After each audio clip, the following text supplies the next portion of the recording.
Good morning, this is Trish from Networks Computer Solutions here again, and this time we're going to start a new series. We're going to look at Google Sheets. Hopefully we'll get through these videos in 10 minutes, the same as we did with our Google Docs ones. So what we're going to talk about today is the Google Drive. If you can't remember how to get into Google Drive, how to access your apps, what a basic sheet is, and also columns, rows, cells, and finally we'll get started on a sales spreadsheet. So let's jump on over to the Drive. Now the Drive is included with your Gmail account for free. So once you log into your Gmail account, you should have this little icon over here of 9 dots. Click on that and you get a listing of all the Google apps that come free with your Google account. So I've just gone over to the one here that's a little triangle of green, blue and yellow, and it says underneath Drive. And now the Drive stores all your files and folders on the cloud.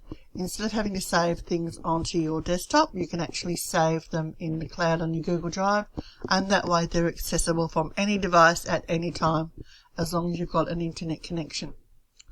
So what we're going to look at today is Google Sheets. Now Google Sheets is the free option if you don't have access to Microsoft Excel. Most of the formulas will work exactly the same, and it's good for just basic, if all you need is a basic spreadsheet application. So come over here to the word New, and we're going to left click on that. Come down to where it says Google Sheets, and we're going to left click on the word Google Sheets.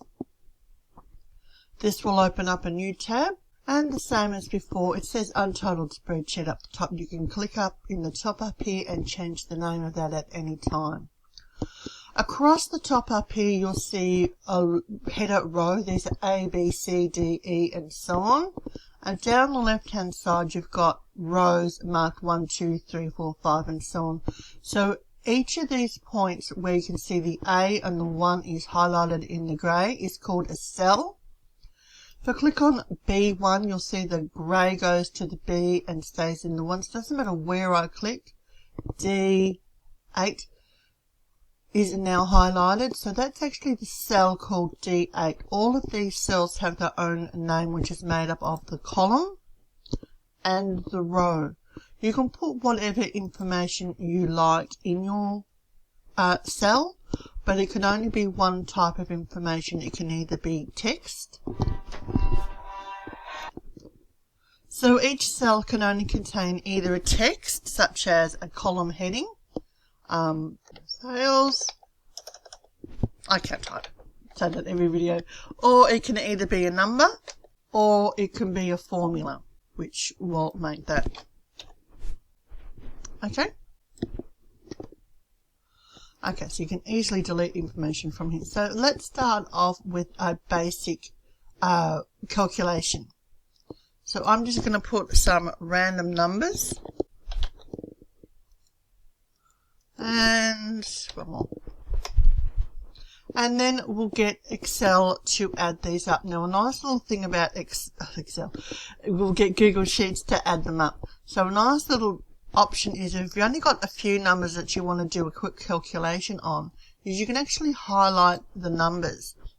And down the bottom, it's got a sum of 195, and there's a drop down arrow over here, so you can click the drop arrow and you can actually see the other calculations it does for you automatically. So it can see the average of those three numbers is 65, minimum is 36, max is 81, and there was 3 numbers used in the count. So you can actually get a very, very quick count without actually having to put in a formula for you. Google will do that for you automatically.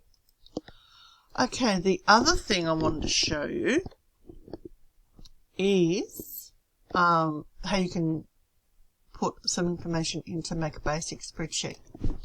So I'm going to leave the top row and I'm just going to put item, Jan. Now I'll leave Jan for January. If I grab hold of this box down here and drag it across, it will automatically put in the rest of the months of the year. So you don't have to type the full name of the month. You can just type Jan and then drag it across. I'll show you that again. So type in the word Jan, click out of the box and then click back into it, and you'll notice our little border around it, and there's a little square down in the bottom right hand corner. If you grab hold of that with your left mouse button and drag it out, you can see the little selection arrows all the way around. Let go and it will add February and March for you. Pens. Okay, so I've just got some basic items in here, and then I'm just going to add some random numbers. Fairly simple, and then scissors.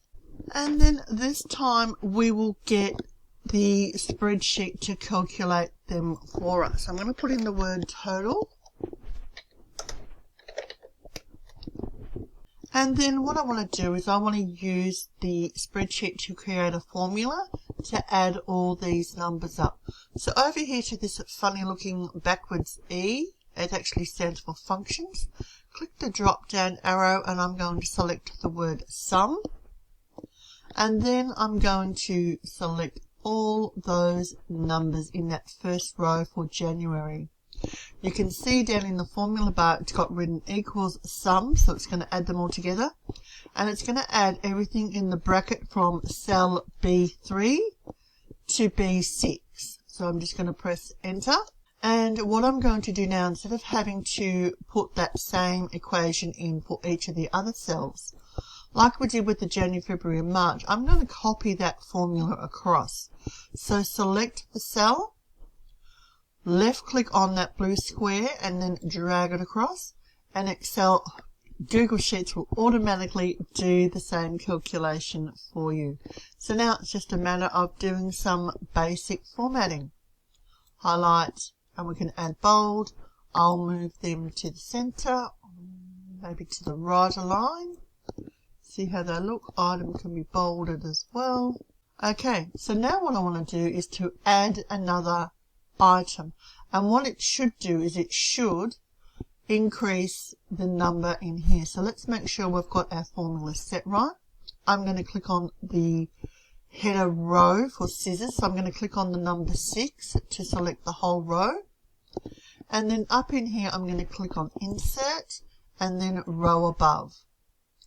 So what's another item we might have? Stickers maybe, and then we'll just add some random numbers. And as you can see, our formula changed down the bottom here to include our new row and the numbers. So we might leave it there for this week. Next week we'll have a look at adding a chart and a few other options. So thanks very much for watching, and I'll see you later. Bye.